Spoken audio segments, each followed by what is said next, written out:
Hey everyone, Veronica here with the very first alt pick vlog. Yes, we are doing our own independent vlogs for Vaginal Fantasy. Oh, not sure what that is? Well, don't Google it. You'll probably get some weird stuff. Just head to vaginalfantasy.com and all of your answers will be revealed.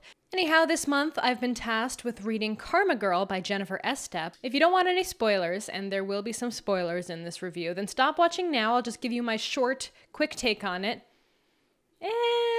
I understand that that's like a really dismissive thing to say about a book, and I didn't hate the book, not at all. It's not, hate is a very, very strong word. It just really wasn't for me. There are other books I think in a similar vein that are much more worth your time, like, for example, this month's main pick, Mind Games, which I actually really enjoyed. Carmen Cole had some bad experiences with superheroes in the past, so she turns this rage into productivity by unmasking all the superheroes and supervillains in big-time New York. All right, let's stop there. So my main issue with this book is that it uses common tropes from the comic book world in a really tongue-in-cheek way. Unfortunately, these tropes work much better in comics, and they don't translate too well to novel form.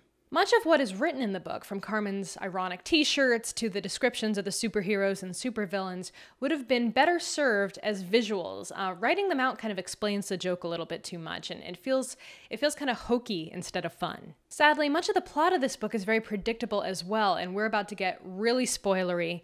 I have warned you, don't get upset. How do they not figure out who the supervillain was? I mean, Maleficia. Let's say Maleficia. She looked exactly like Carmen's boss at the newspaper, Morgana.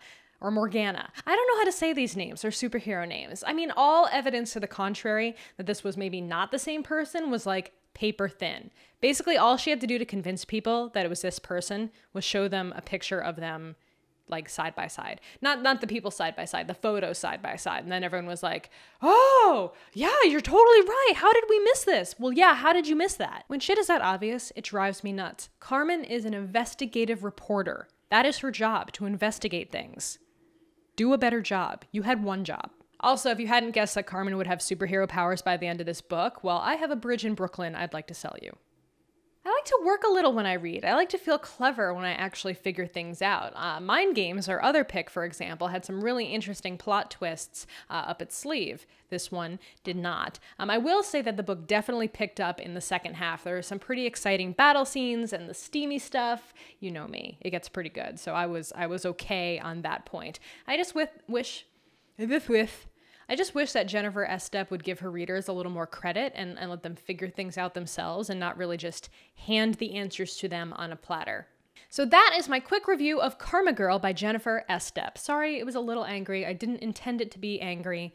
I apologize. I get riled up about this stuff.